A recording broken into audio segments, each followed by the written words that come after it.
Alright, everyone, we're back. Make sure your camera's on, please.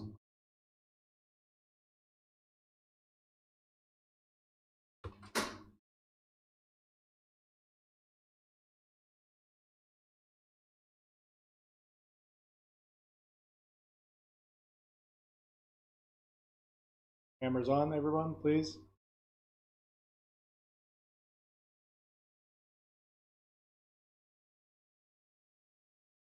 All right, so chapter 3, we're going to talk about interest and estates. And estate, everybody should know already what this word means, right? Let me know in the chat. What does the word estate mean?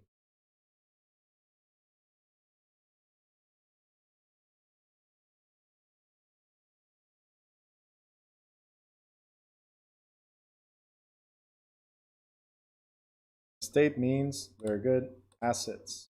Perfect. Now, estate means assets. What about the word interest? We're not talking about financial interest. We're not talking about monies. We're talking about interest in a property. What does the word interest mean? Nope, not rate.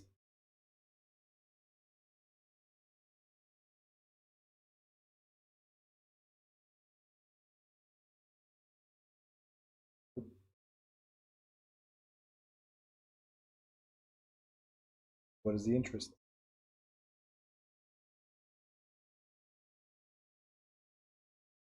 Nope, that's financial.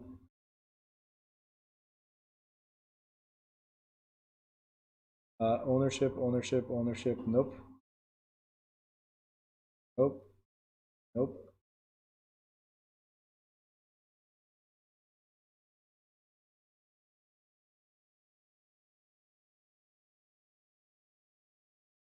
An attraction to something. All right, Brandon Lee. Oh, attracted to something. So it's an interest that you have in something. No, not in this case. Kind of. Not that. No. Lula, you're close. Lula wrote bundle of rights. Janice wrote bundle of rights. Close. No. Give up? Don't give up.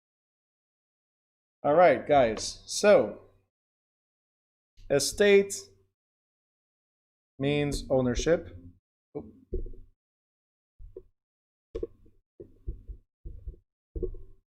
Okay. Interest means benefit, rights, or claims. Benefits, rights, or claims in somebody's property. See, estate, you own a property, right? Interest, you have a benefit in somebody else's property.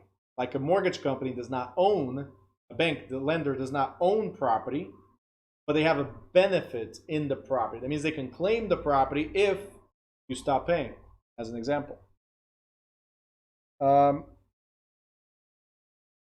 make sure your names are correct. So, what do I have here? Tiara, Tiara.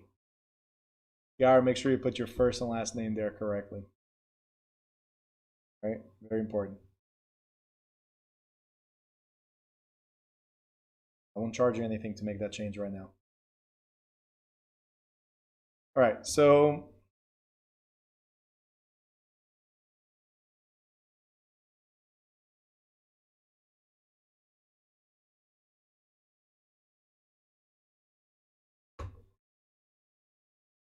I don't know.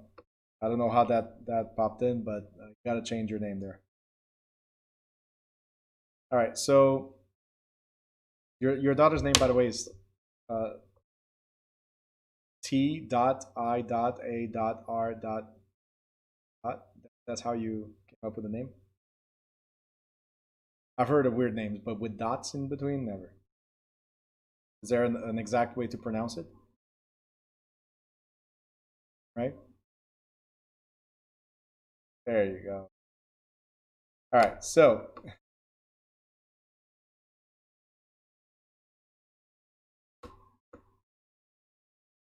always, Tati.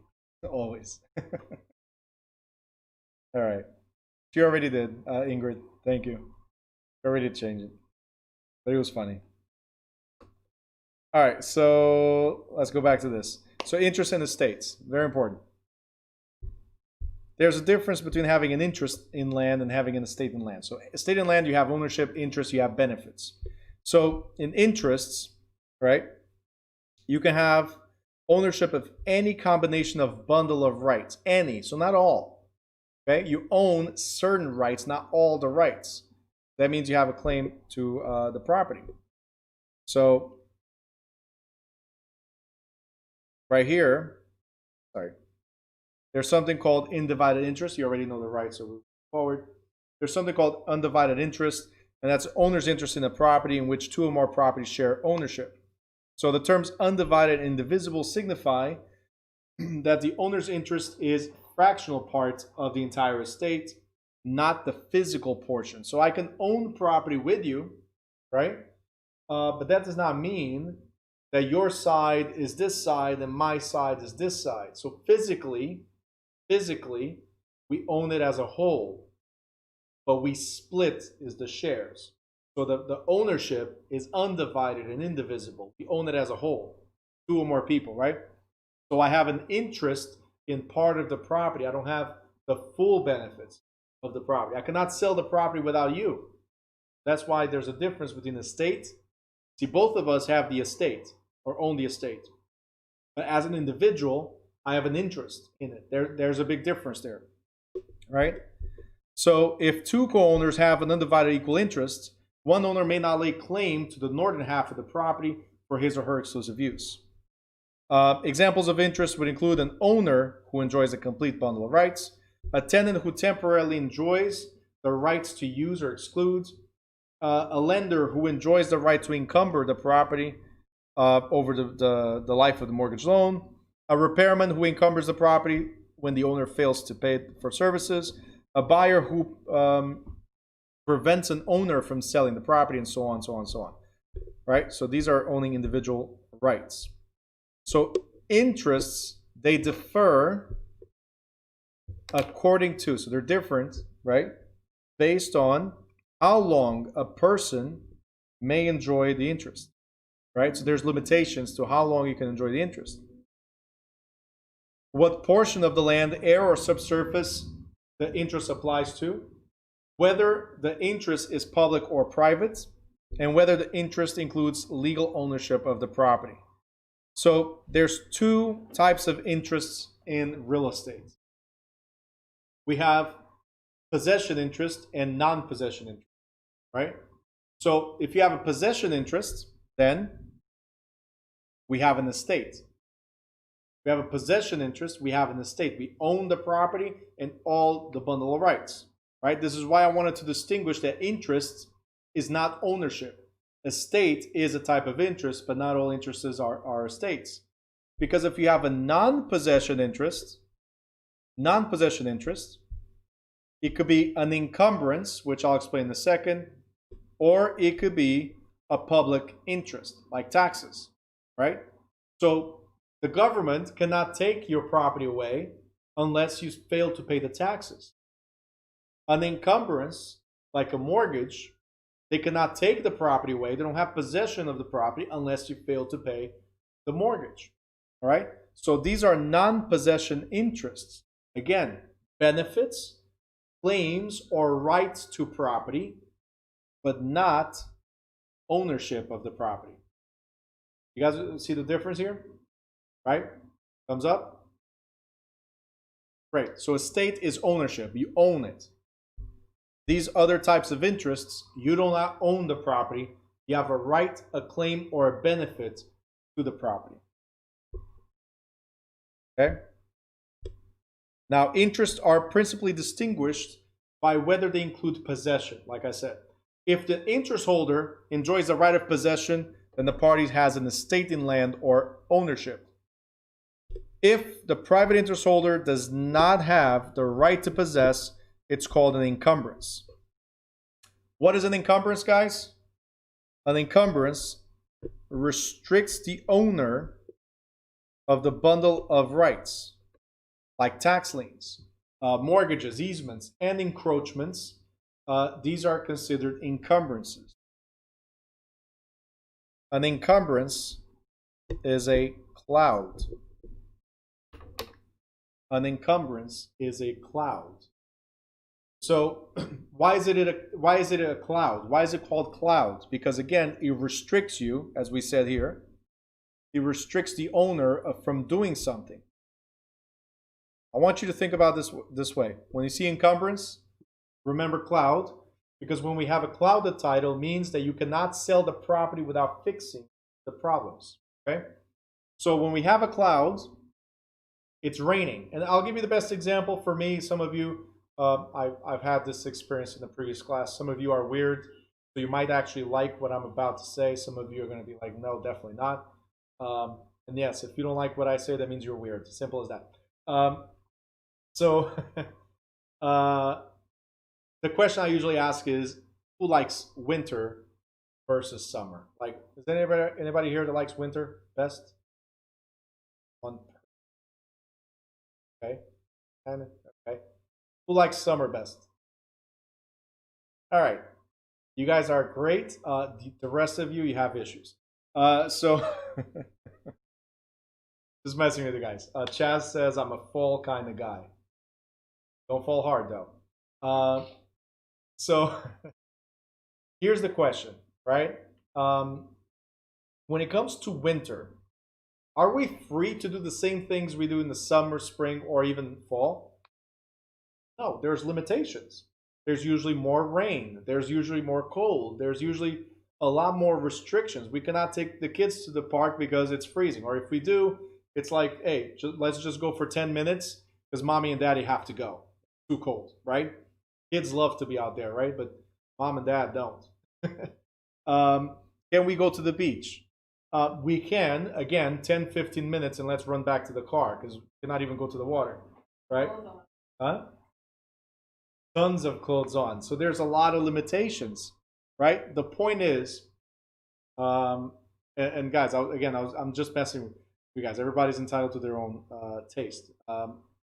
But the point is, usually, when it's winter time, it rains, it pours, it's cold. There's a lot of limitations, right? So they restrict you from enjoying things that you could enjoy in the other 3 seasons, right? Or more commonly. So, yes, Janice just wrote, is an encumbrance considered a burden? Yes, it is a burden. So it is something that restricts you, something that holds you back or holds you down. When we try to sell a property, you cannot sell the property without paying off the mortgage first. You have a balance on your mortgage, right? So you have to release that restriction. Does that make sense? So it's a cloud that you have, right? There's a restriction. That's what you have to remember. It's a burden. It's a liability, Ruth just wrote. What else? Zakia, I like spring actually. Okay. So again, I was comparing to winter, but thank you. We got a fall kind of guy. We got a spring kind of gal. All right, we're getting there.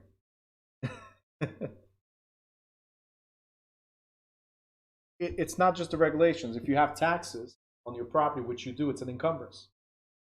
If you have a mortgage, it's an encumbrance. If you have a shared driveway, we're going to talk about it, it's an encumbrance.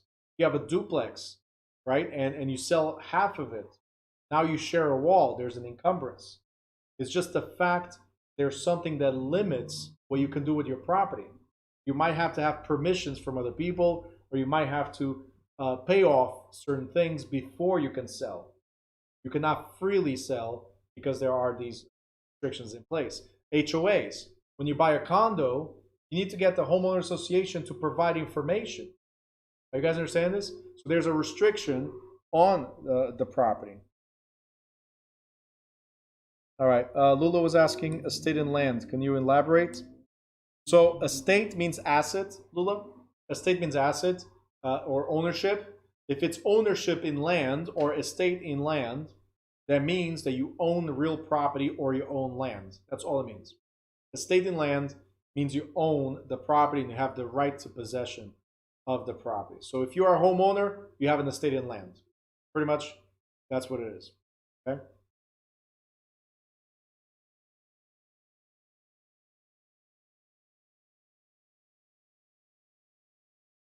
Okay, let's see. Everyone has taxes though. How is that a burden? How do you bypass that? What happened to Chrissy? You changed your name? You didn't like Chrissy? You get offended that I call you Chrissy? Um, so you're trying to see who it is? You can't see that far? Don't worry about it. Sometimes I cannot either. I just go by the movements. I identify them already. All right, so he's on. Right, you just move. Wave your hand, Chrissy. There you go. Right there in the middle here. I'll do a screenshot and then I'll show you who she is. By the way, some of you, the people that invited you to these classes, they told me to pick on you. I'm just letting you guys know. I usually don't need anybody to tell me to pick on you. I will pick on you regardless. But I'm letting the first day go by, and then tomorrow I'll start picking on you. All right.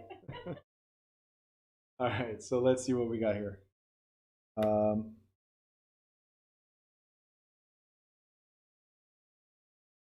So Christine, Loyal.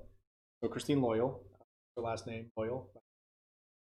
I was not going to start today. Here we go. So it's Christine's asking, how is that a burden? Well, it is a burden because you can't do anything without it.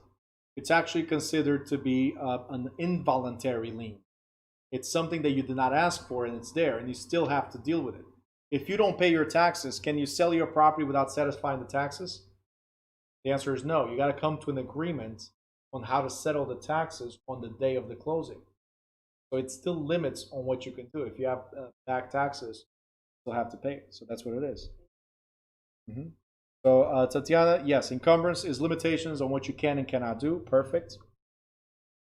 Christine says it's my legal sorry. I don't know. That's a new Justin Bieber song, I guess.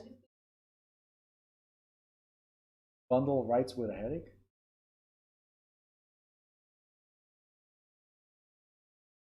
There's a lot of benefits with headaches, but no. Anyway, yeah, yes. The encumbrance is headaches on the property.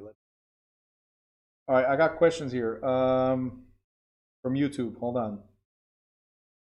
What kind of question can come in the exam about an encumbrance? Okay. So now, Chrissy, I got it. So now, what kind of question, and for everybody, what kind of question could come with an encumbrance? They could ask you simply, a mortgage is an example of encumbrance. A lien is an example of an encumbrance. Physical usage, like a shared driveway, is an example of an encumbrance. It could say all of these are encumbrances except, and then give you 4 options. All you need to know is the except portion is they're gonna show you something that's not attached to the property. For instance, if we're talking about the buyer's mortgage has nothing to do with your property and your sale, right? So it's not an encumbrance to your property, separated from your property. Because when the buyer buys, then he or she becomes the owner of the property, and then the mortgage becomes encumbrance, as an example. So it's whatever it's attached to the property now as you are the owner. Okay. Carisha, sidebar question. I've been studying with a Dearborn 13th edition, and the chapters don't match with your review today. Is there a new version? Okay, so for anybody that's watching on YouTube or that's in my class and have been in a class before, I'm not using the Dearborn version at all. We're now in the 14th edition. If we were using the Dearborn version, it would be the 14th edition. A few laws changed, so I wouldn't have the 13th either.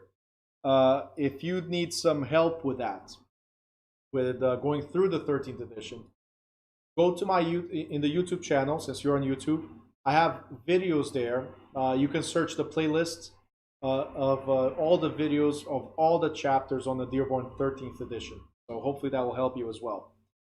So I don't use the same one. No, I'm using the Principles of Real Estate Practice in New Jersey. That's by a totally different publisher. until I have my own book. That's what I'm working on next too. All right, so next thing we have is, look right here. So Lula, you were asking, estate and land, right? It's an interest that includes the right of possession. So it's ownership of property and with the right of possession. Okay? That's when you have the full bundle of rights.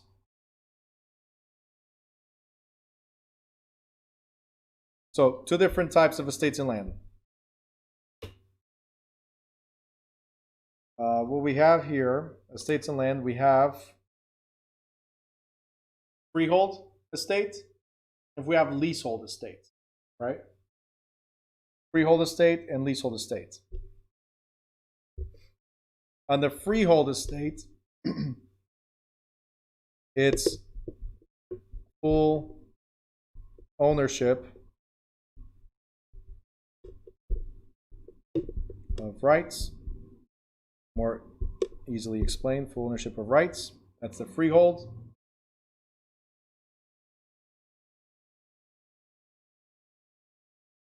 In the leasehold estate,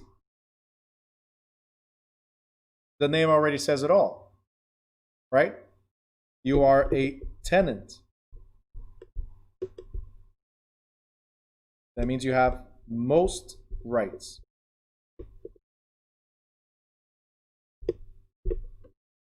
What is the difference? So this is also called less than freehold.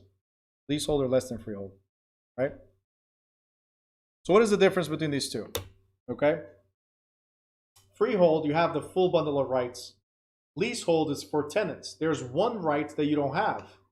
So as a tenant, you have the right of possession, you have the right to use, you have the right to exclude people to a certain extent, right? But you don't have the right to sell the property. You cannot gift the property. And with certain limitations, you cannot encumber the property as well. You cannot put liens against the property. So it's less than freehold. You have right of possession. You have some type of ownership sense there, but not the full rights. Maybe, but then...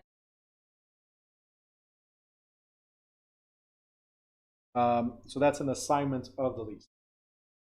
You might be able to, depending on the landlord's contract. But we'll talk about those in a different chapter, in contracts. Yep.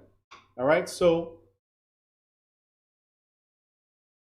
you guys see right here, freehold, free of any holds. Property's yours. Leasehold, you're a tenant. Tenant, we're talking about renting, because there's actually two meanings for tenants, right? There's a freehold tenant and there's a leasehold tenant.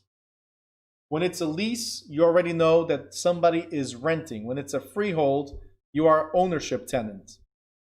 Okay, so there's freehold tenant and there's leasehold tenant. The word tenant, all it means is possession. Okay? Or occupant, whatever way you want to say it.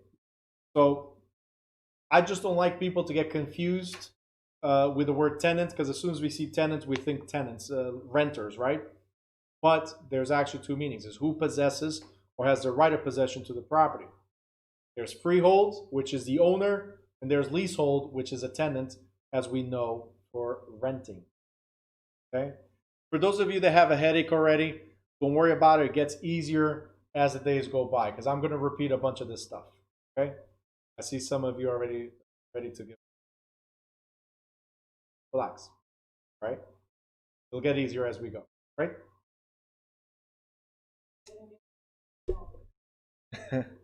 If she didn't give up, you guys won't. That's the answer. All right. Freehold estates. Guys, what we're probably going to do, because we got 11 minutes left, what we're probably going to do is, it took a little bit longer, and I'm sorry, is we're going to cut this chapter at one point, and then we'll resume tomorrow. So we'll do half a chapter and then the other two. All right, so freehold estates, as you know, free of any holds. So we're talking about ownership and possession of the property. There is the fee simple estate. there's a life estate, there's conventional life estate, and legal life estate. So I'm going to explain all these right now. See, freehold estates, they're different from one another depending on the duration of the estate and what happens to the estate when the owner dies. See, a freehold estate of potentially limited duration is a fee simple estate. An estate limited to the life of the owner is a life estate. I'm going to explain that right now. So freehold estates, right? Ownership. There's fee simple and there's life estates. Fee simple, you purchased, you own it, it could last forever to your heirs and so on, right? Life estate is for as long as you or whoever's named on the contract or on the deed, right? As long as that person is alive, the property is yours. As an example, Sandra, I'm going to sell the property to you for as long as you're alive. When you die, the property cannot go to your heirs. The property comes back to me, right? But I can also sell to Sandra, right? As long as Brandon is alive, right? So for as long as Brandon is alive, Sandra, you are the owner. But when Brandon dies, the property reverts back to me. So this one is the most complicated one, is the life estate, right? Pyramid. Oh, no, that's not that one. Oh, I know where you're going. All right, so fee simple. It's simple. It's the highest form of ownership interest that you can have.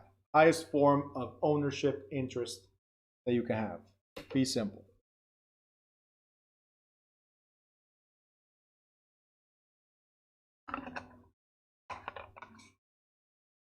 Okay. There's two types of fee simple estates.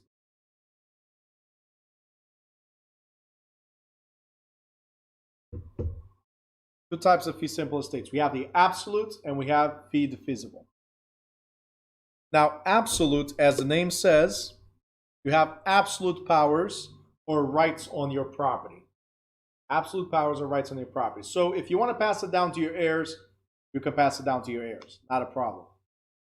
With fee divisible, that means you can be, as I usually say, defeated. All right? No, the word defeated is not going to be in the state exam, but it's just a way to remember it. The property is yours, but somebody can defeat you and take it away from you based on certain conditions. So if there's conditions, that means there's determinations or conditions, right?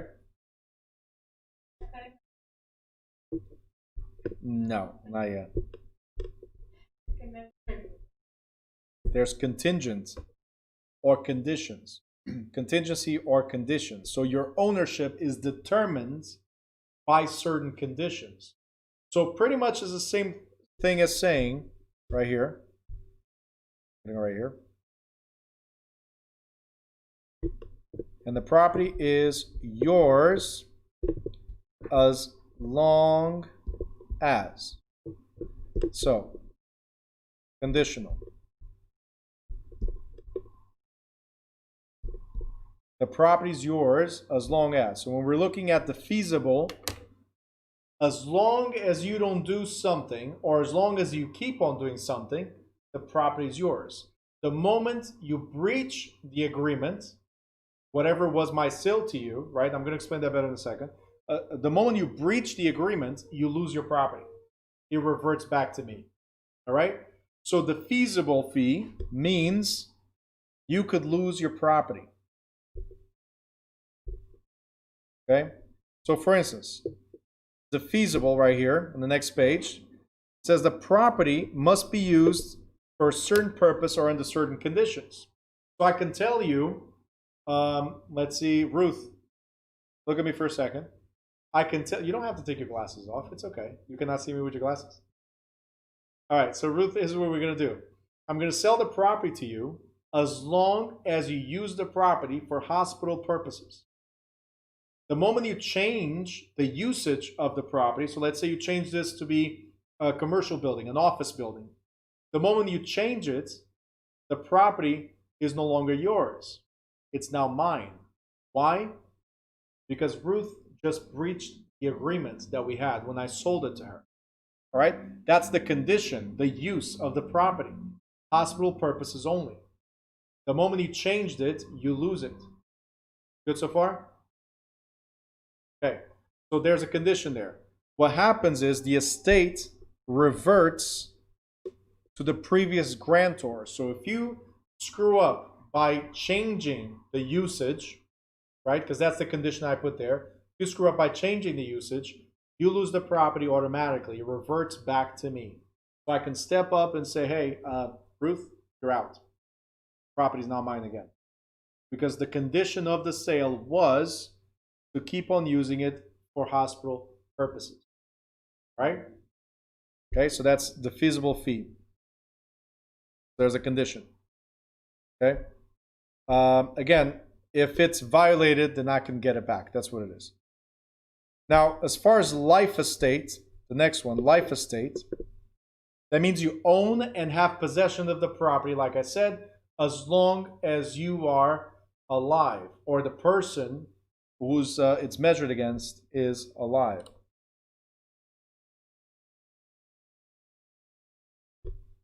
Okay? Now, life estate is a freehold estate that is limited to the duration of life of the owner or the named person. Upon the death of the owner or the named individual, the life estate passes to the original owner or any other named party. So, let me go back here. I want you to write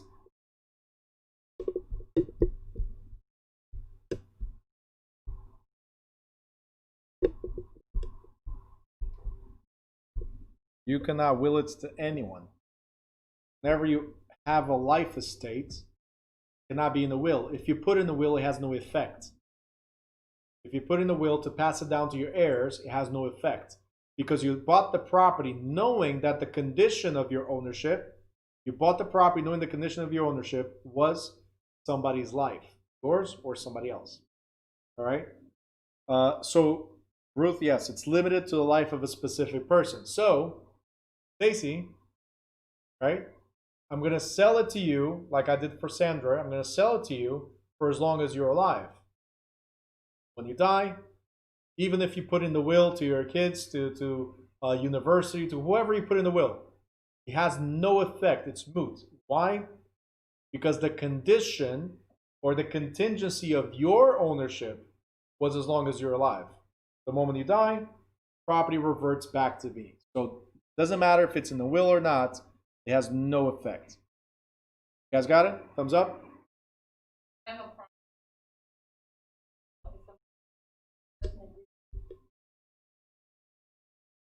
If they agree to it, why not? Everything is negotiable. Everything is negotiable. Okay? The only thing we cannot restrict people on is anything that would be, for instance, discrimination. So anything that will be against public policy. So if I say to you, let's see, Joe, I'm gonna sell to you, but you cannot ever, ever, ever have green people on your property. If they're green, they're out, right? Or you can never sell to orange people. Whatever it is. If I put that specification, that's discrimination, right? That means that just like putting in the will, it has no value. I could put contingencies to every sale, negotiable, okay? So, but if it's something that's racial, for instance, you lose value. It loses its value, the restriction.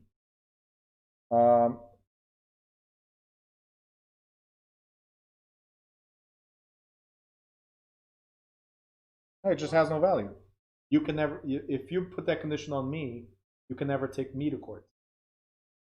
Right? Because, hey, I want to have green people, I want to have orange people, I want to have whatever people. So you put that restriction on me, and you see somebody that's not of your liking on my property that you sold to me, good luck taking me to court. This has no value. All right, so let's see. Christine has a question. Christine Loyal. So Miss Loyal asks, is that agreement when you first purchase the property. This agreement will be on the contract and will be on the deed.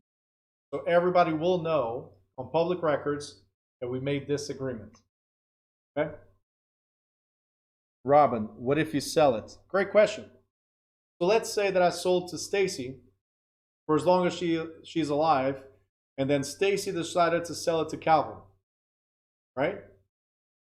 Hey, Calvin now owns property for as long as Stacy is alive. But if Calvin says, well, I don't know how long Stacy's going to live, so let me get rid of it, right? I'm going to sell it to Douglas. So now Douglas owns a property that was bought from Calvin for as long as Stacy is alive. See, I put the restriction as a seller. Calvin cannot change the restriction. Stacy cannot change the restriction. I put the restriction. So whoever Stacy sells to comes with the restriction.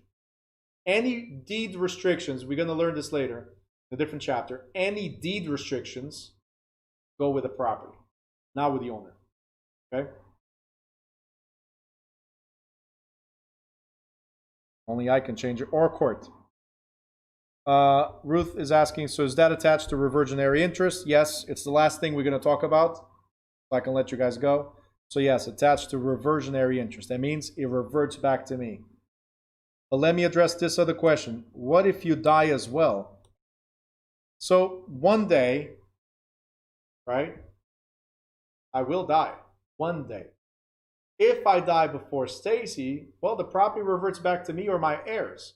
So if I have somebody that will succeed me, right, then he still loses the property to my heirs. That's it. So a lot of the wealthy people use this as a type of estate preservation. Because think about it. If I sold all my properties over the past 16 years that I've been in real estate, if I sold all my properties with a condition of your life, right, or somebody's life, right, when that person dies, let's say 20, 30, 40 years from now, and I'm no longer here as an example, then my kids get tons of properties. It just reverts all back to them. So they get tons of properties. How do you think people become so wealthy? Is by getting creative. It's not the traditional, hey, I'm buying and selling. No. It's putting certain conditions into the deal. Richmond, there you go. All right. So real quick, there's something called reversion, and that's exactly what it means. Reverting back to me. Reversionary interest means I do not own the property. I don't have possession of the property, right? Because as long as Stacy's alive, the property is Stacy's. She can do whatever she wants. As long as Ruth is alive, it belongs to Ruth. As long as Sandra's alive, it belongs to Sandra, right? The people I sold the property to, right? I have no benefit in the property or ownership in the property until they die. So it's called a future interest in the property. Again, it goes to my heirs. Or when they die. Only after they die. Yes. So again, it's a future interest, a reversionary interest. Okay? Anthony, I'll address that question in a second. As far as remainder. Now, this is the most complicated one in this section, which is a remainderman is a third party. Remainderman is a third party that receives the title. So let's complicate things a little bit more. And we're done. Complicate things a little bit more. Let's see. We got Denise. Right, great. So Denise, I'm going to sell. Denise is not even paying attention. Denise, you're there? Hello, Denise? Back to me. All right, you're there. All right, so I'm going to sell property. You don't want property? Okay. So I'm going to sell a house to you. I'm going to sell a house to you for as long as you're alive, right? But if you die, or when you die, because you will die eventually, we all die, right? When you die, right, the property goes to Tatiana. So wait a minute. What happened to reversionary interest? It doesn't come back to me. No, I don't want it. I sold it to you for as long as you're alive, Denise, right? But when you die, the property goes to a third party. Why is it called a third party? Because Tatiana is neither the seller nor the buyer. These are the first parties. Neither the seller nor the buyer. So it goes to a third party, and that third party is a remainderment. I could sell, like I sold to Ruth the property as long as she uses it for a hospital, right? Hospital purposes. She changed it for office purposes. She now loses the property. Well, in this case, I will name Ingrid as the remainderment. See, Ingrid, you received the property to take care of the property because Ruth did not take care of the property. So guys, anytime there's somebody to receive the property that's not the seller nor the buyer, they are called remainderment. Okay? Whoever remains from the contract is beyond the seller or the buyer. So it doesn't revert to the buyer, it goes to the remainderment. And now I'll address Anthony's question. Who would make that kind of deal? Well, I'll put it this way, and Lula's question just came through. Christine, no, it's not mandatory. But who would put this type of deal together?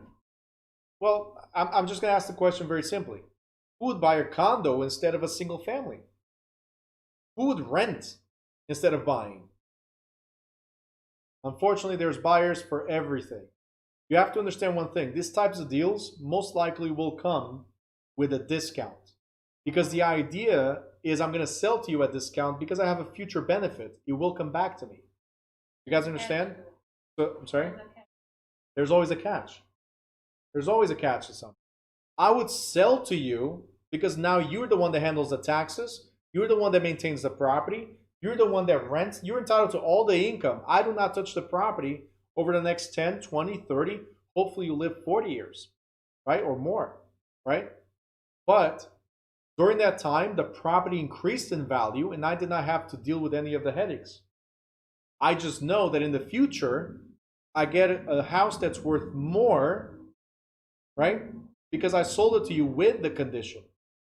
For you, you got a house that you bought for a discount. That you get the benefit from the income or whatever it is that you're using the property for. Just like a condo.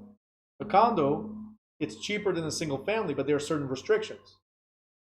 Right? Just like co-ops, we'll talk about it. You're a tenant with rights to the company that owns the building. So you're not the owner, right? But you're not just a regular tenant. You guys understand? Everybody has their own price and conditions that they'll subject themselves to. Simple as that. What if they're behind on taxes when they die? Well, this type of deal is creative, that means that attorneys have to get involved. And one of the things that's usually requested for this type of deal is a life insurance policy. So if anything is left behind, there has to be a life insurance that covers the mortgage that you might leave behind or any unpaid taxes that you might leave behind. So that will come with these types of deals. All right.